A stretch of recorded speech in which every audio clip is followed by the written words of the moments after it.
একটা প্রবাসীর কষ্ট হয় বছর শেষে ঈদের মধ্যে, যখনই তার ফ্যামিলির কথা মনে পড়ে তখনই এই বুকটা হয়টা কান্দা আসে। ও একটা প্রবাসী কিন্তু নিজের জন্য কোনো কিচ্ছু করে না, যাই করুক না কেন সবই তার ফ্যামিলির জন্য। সে একা কষ্ট করে যেন তার ফ্যামিলির 5টা লোক ভালো থাকে। আর একটা প্রবাসী চাইলেও কোনো কিছু করতে পারে না। আর যারা প্রবাসে থাকে প্রত্যেকটি ঈদের মধ্যে বন্দি জেলখানার মতো থাকে, যেমনটা আমি আছি। আমি আগে কখনো বুঝি নাই, কিন্তু এখন বুঝি। এখন প্রবাসে আসছি, আজকে একটা ঈদের দিন, আজকে ঈদের দিন, কিন্তু আমার মন চাইতেছে সব জায়গায় যাইতে, কিন্তু যাইতে পারতেছি না। এই যে দেখতেছেন বেড়া, তো এই বেড়ার বাইরে কিন্তু আমি বাইরে হইতে পারতেছি না, যেহেতু অফিসে আছি। আর কোনো জিনিস যদি আমার ইচ্ছে হয় যে আমি খাবো, আমি কিন্তু খাইতে পারতেছি না। ঠিক আছে, আজকে মোটামুটি বাংলাদেশে থাকতে সব জায়গায় গেছি, মোটামুটি প্রত্যেকটা ঈদের মধ্যে, ঈদের আগের দিন বা ঈদের দিন, ঈদের বাদের দিন অনেক জায়গায় ঘুরতে গেছি, অনেক জায়গায় ঘোরাঘুরি করছি, কিন্তু এই জায়গায় কিন্তু এরকম স্বাধীনতা আমি পাইতাছি না। আর কিছু মানুষ মনে করে এই প্রবাসে আসলেই নাকি টাকা।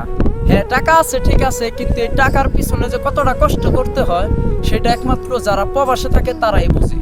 আমিও বুঝতাম না, আমি যখন বাংলাদেশে থাকতাম তখন আমি বুঝতাম না। আমিও বুঝতাম যে প্রবাসে গেলেই টাকা টাকা ইনকাম হবে, মাসে 30-40 হাজার, 50 হাজার, 60 হাজার টাকা ইনকাম হবে। কিন্তু এই টাকা কামাই করতে হাড় ভাঙ্গা যে কষ্ট করতে হয়, যারা প্রবাসে থাকে তারাই বুঝে আসলে। আর কিছু মানুষ মনে করে যারা বাংলাদেশে আসে, যারা এই প্রবাসে আসার চিন্তা ভাবনা করতেছে, আমি মনে করি যে 5-6 লাখ টাকা দিয়ে প্রবাসে আসার থেকে বাংলাদেশে যদি একটা রিক্সা কিনে রিক্সাও চালায়, তাহলে আমার জানা মতে ভালো। কারণ এই প্রবাসে আমার মতো অনেকেই আছে, মনে করেন যে কিছু মন চাইলেও খাইতে পারে না। যেমন আমার কোম্পানির যা খাবার দিতে হয় তাই খাওয়া লাগে। যদি আমার মনে চায় যে আমি একটা জিনিস রান্না করে খাবো, কিন্তু আমি পারি না। কারণ পারি না কেমনে, কোম্পানিতে নিষেধ আছে। আর কোম্পানির যেহেতু আমার কোম্পানি খাওয়া দিতেছে, অনেক মানুষ কিন্তু কোম্পানির খানা খাইতে পারে না, যেমনটা আমি খাইতে পারি না। আইটেম মানে খাবারের আইটেম ঠিক আছে, কিন্তু রান্না ভালো না আর কি। সবাই কিন্তু আর খাইতে পারে না। একটা প্রবাসী এত কষ্ট করার পরেও কিন্তু ফ্যামিলির সবার কাছে ভালো হইতে পারে না, কারো না কারো কাছে খারাপ থাকেই সে।